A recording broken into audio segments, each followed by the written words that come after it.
My dear people, hope you are all well. I'd like to welcome you all to our presentation.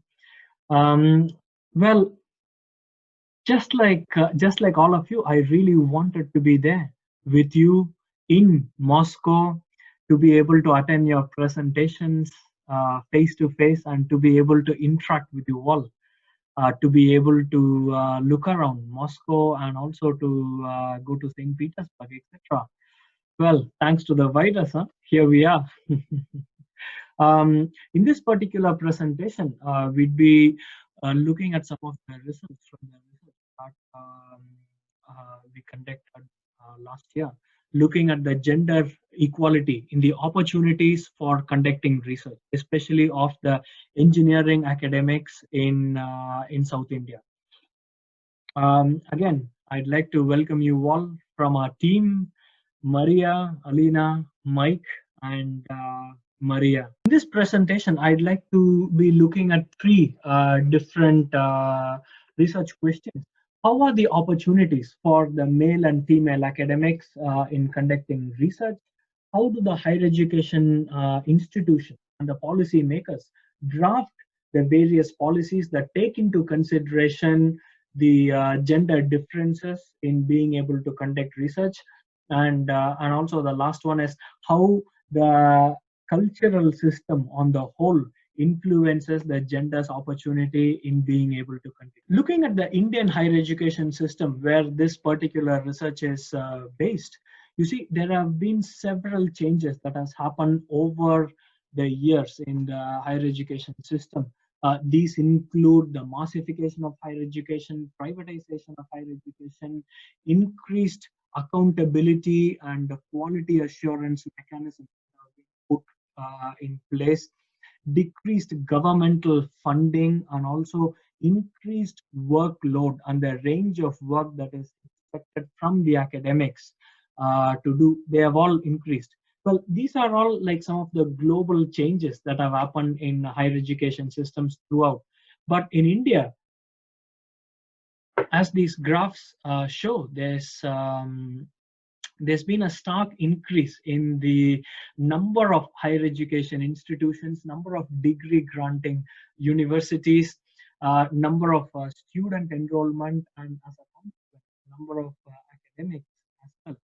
As you can see from the graph, there's been an increase of around 205% in the number of higher education institutions and around 210% in the number of degree granting universities in the last 20 years from 1990, from 2000 till 2020. In terms of the number of students being enrolled, we can clearly see that there's been around like 311% in the increase of the enrolled students over the last 20 years. In all honesty, 311%, this particular statistic does not really do justice to the number of students. You see, when I looked at the Office for Statistics, I was very surprised to see that the number of students enrolled in higher education in India this year, this academic year, is approximately half the population of UK. Half the population of UK. This is quite interesting. As a consequence of the number of institutions and the number of learners increasing, there's also a tremendous increase in the number of academics. There's been around 250% increase. Well, my dear people, it's really good to know about the increase in all the institutions and the academics, etc. But how are the opportunities to conduct research for these particular academics? Looking at the increase in the higher education system of India, one of the predominant areas that has increased tremendously is the engineering higher education system, engineering higher education institution. And also, before we go any further, I'm sure there's no need for me to advocate the importance of research productivity, the importance of conducting research, publishing research for academics. You see, it's being used for the promotion for funding, institutional funding, self-funding, respect among peers, and also the ranking of the institutions themselves. So it's just seen as one of the very important measuring sticks. When I looked at what are the factors that are influencing the academics research productivity and the opportunities for them to conduct research, it is quite multi-dimensional. And in this particular research, we are just going to be looking at it based on gender. So how gender as a concept influences the opportunities for academics. I was quite surprised that even though there's been a huge increase in the number of institutions and the number of academics, etc., when I did a review in 2018 looking at the number of papers that have been written in this area from 1990 till 2018, in all these years, I was so very surprised to see that there were only around 33 papers that were written. And of them, only 11 of them were published in high quality, peer reviewed, non paid journals. And out of them, only two of them had explicitly looked at the, the opportunities for female academics to conduct research. You see, of course, there have been quite a number of research that has been done looking at the female work participation in India. But then, as you can see, it has been done across sectors. We were talking about the increase in the number of academics. Out of them, 42% of academics are female. So it becomes very important for us to understand what are the various barriers that male and female academics have. What are, if there are any differences in the research opportunities that they have, and if there are any differences, etc. So it becomes quite essential for us to look at it, especially considering the fact that there have been very few empirical research that has been done in this particular area. In terms of the methodology, since we are exploring how various factors influence and why these factors influence the opportunities to conduct research, etc., and owing to the limited number of research in this area, we chose a completely qualitative approach. Especially, we conducted in-depth interviews as a means for collecting data. We conducted interview with around 20 academics, engineering academics, 10 of them male and the other female, and even within the male female population, 50% of them were experienced with more than 10 years of experience, and the other 50% had less than 10 years of experience. We did this to bring about a spectrum of views on this particular topic.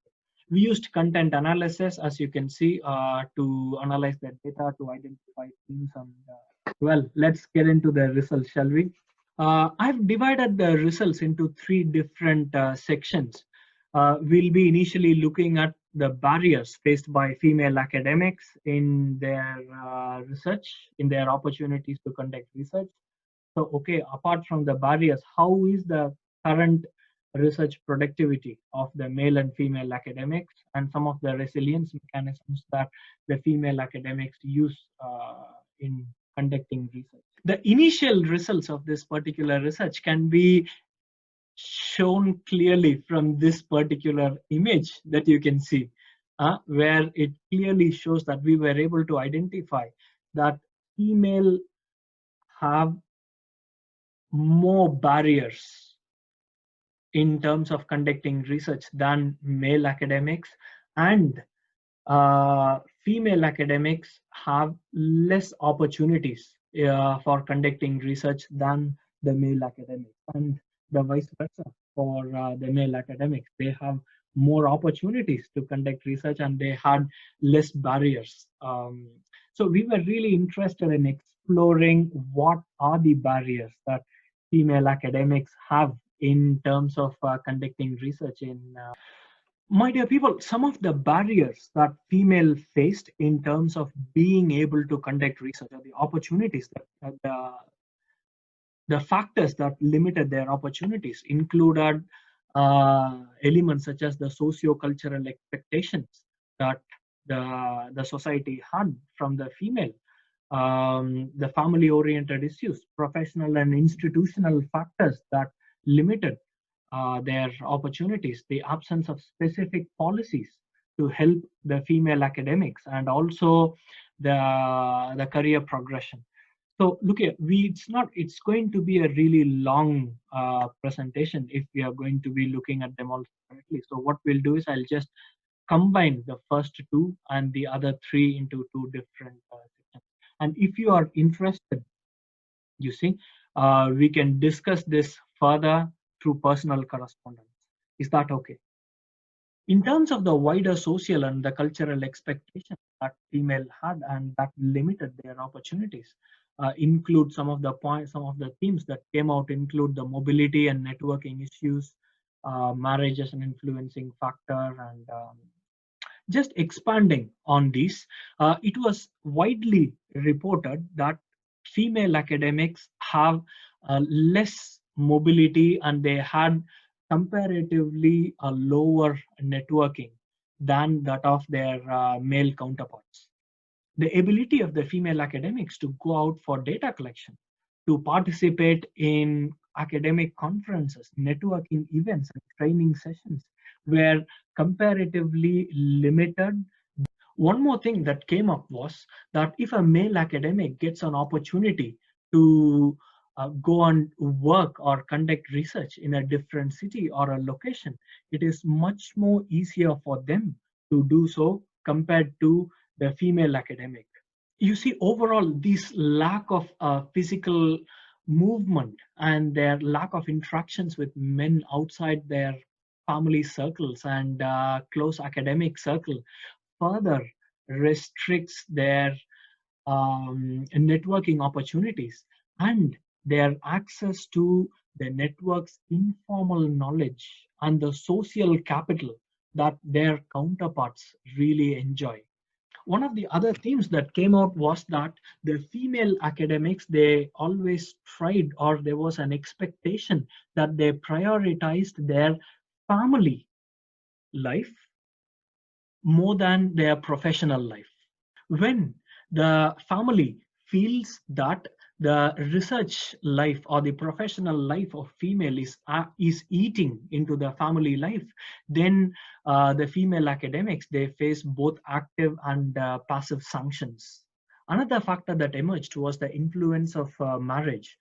The data showed that some of the ways how marriage influences the female academics and their research, such as them having to get accustomed to the new family environment after marriage, the new family roles and responsibilities, pregnancy, child rearing, and new house chores, etc.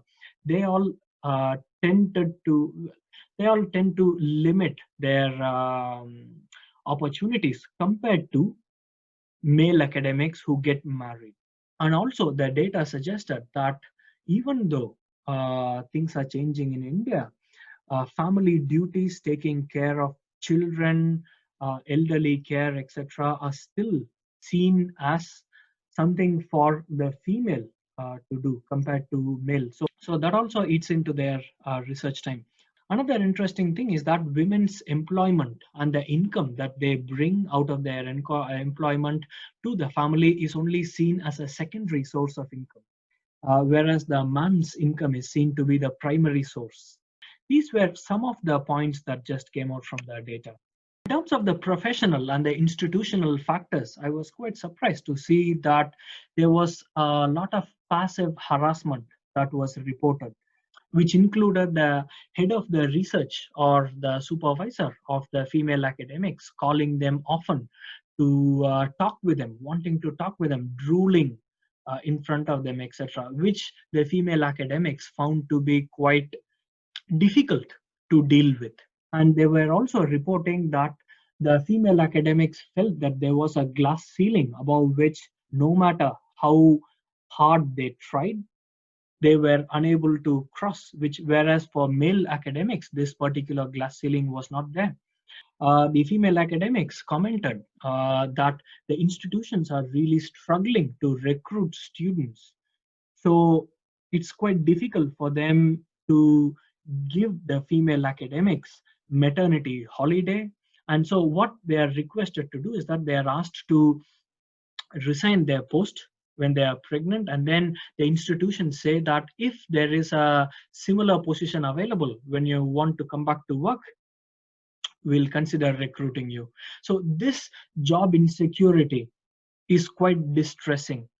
My dear people, so far we have looked at the various barriers faced by the female academics in terms of their opportunities to conduct research. So our perception would be that the male academics would have a higher research productivity compared to the female academics because of the various opportunities that they have and the less number of barriers.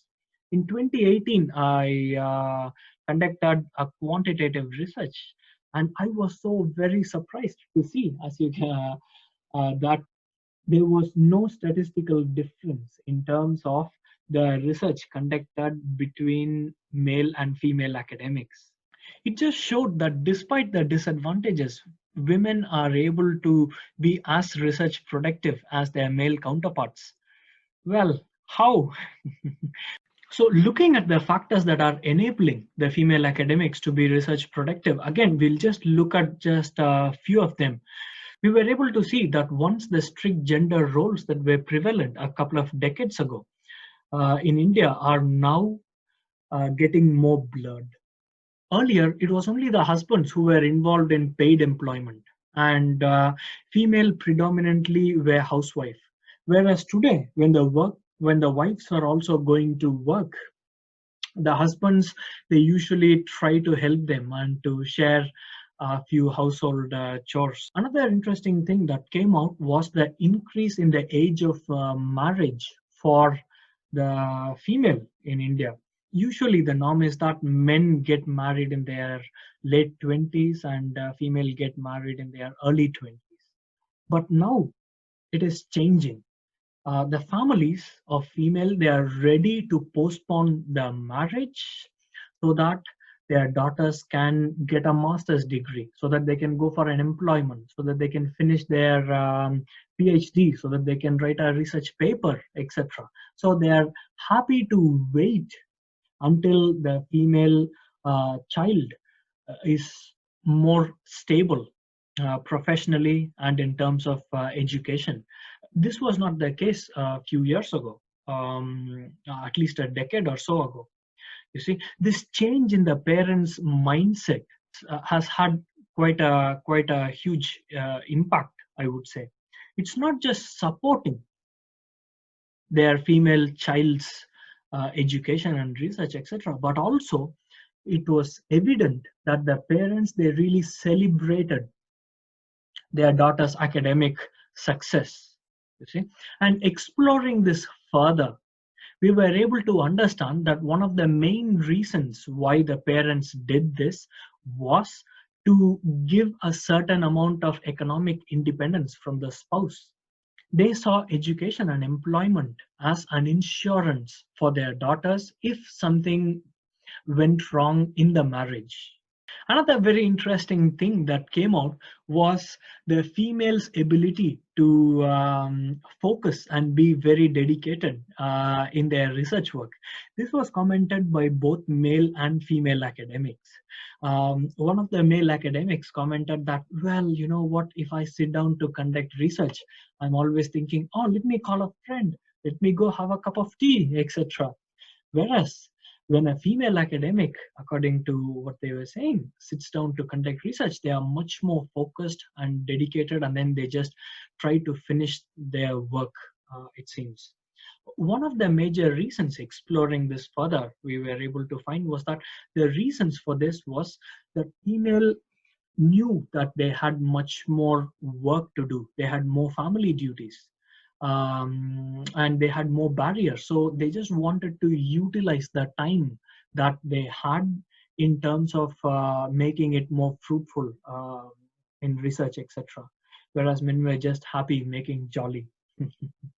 um, we were also able to see that with the increase in the education for women, they were also growing more confident and they were much more demanding of their rights. Um, we were also able to see that the male members of the family, husbands, they all have started cooperating. They have all started to support the female academics research activities by either sharing the household chores or by sharing their network. They understand that their wife or their sister or cousin, etc., have limited networking, so they are happy to share their network for the female member of the family. They help them in data collection, analysis, taking them to different conferences, etc. This has also enabled the female academics in their research. We were able to see, even though male and female academics conducted research, we were able to see that there were some acute differences in how they did it and what they wanted to do. We were able to see that men, they wanted to go out and collect data. They wanted to go out and network. They wanted to be out and do field work, collect and conduct research, etc. Whereas female were very happy to just sit in home, analyze the data, write up the literature, the thesis, etc. You know what? It just reminded me of something. You see what it reminds you of? In during prehistoric time, men go out to hunt the animal and then bring the meat, whereas women, they are in home cooking the meat. Well, apart from this funny analogy, you see, it's quite important for us to understand what has really changed, especially if we are really keen on achieving gender equality, the Sustainable Development Goal 5. My dear people, as I told you, we have only touched the tip of the iceberg of this particular research. Based on the data, we were able to develop this particular conceptual model that brings together the barriers and the enablers for female academics and their opportunities to conduct research and their research productivity on the whole. In terms of the policy level, when we looked at it, we were so very surprised to see that a lot of senior academics who were interviewed, including both male and female,